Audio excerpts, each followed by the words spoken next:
Well, hey, as part of our worship this morning, we wanted to share a story of the love of Christ at work in someone's life. So, Lauren, it's great to have you here. How are you? Hello. It's so good to be here.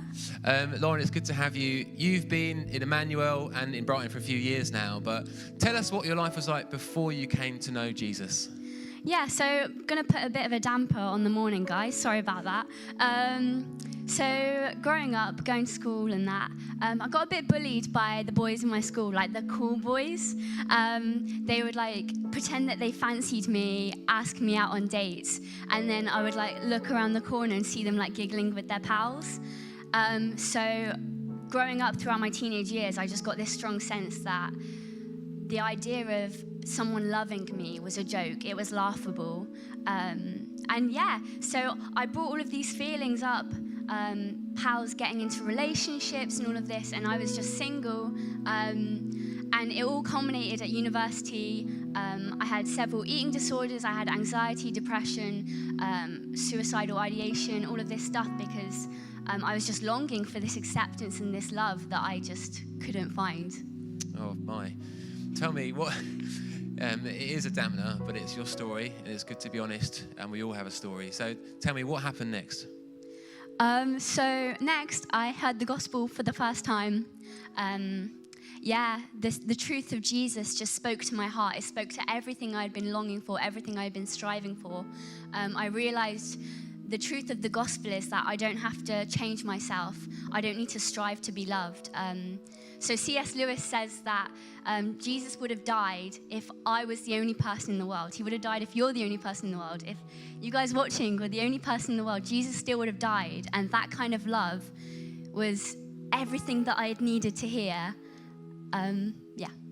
Amazing. There's a moment there, hearing the gospel for the first time, experiencing the love of Christ. Tell me about the next few years since then. What's it been like walking with Jesus and some of the pain of what you shared in your teenage years? How's Jesus helped with that? Jesus has been the most faithful friend I could have ever have asked for, ever wished for. It says in the Bible that God would never leave nor forsake me or you. And that has held so true. Yeah, Jesus is so good. He is so kind and gentle with me. And that's the promise of the gospel, is that he is kind, he is gentle, he is so loving. And that is just so available to everyone. And it just fills your heart, you know? Absolutely awesome. Now, here we are, 2021. You're actually interning here with Emmanuel. And those of you who don't know, we have different interns who will be focusing on different ministries of students, kids, worship. I know you've been particularly working with our student work. Tell us, how has the internship helped you and served you just in your walk with Jesus? What's it been like the last few months? Again, it's been such a testament to the faithfulness of Jesus, especially in such a wild year.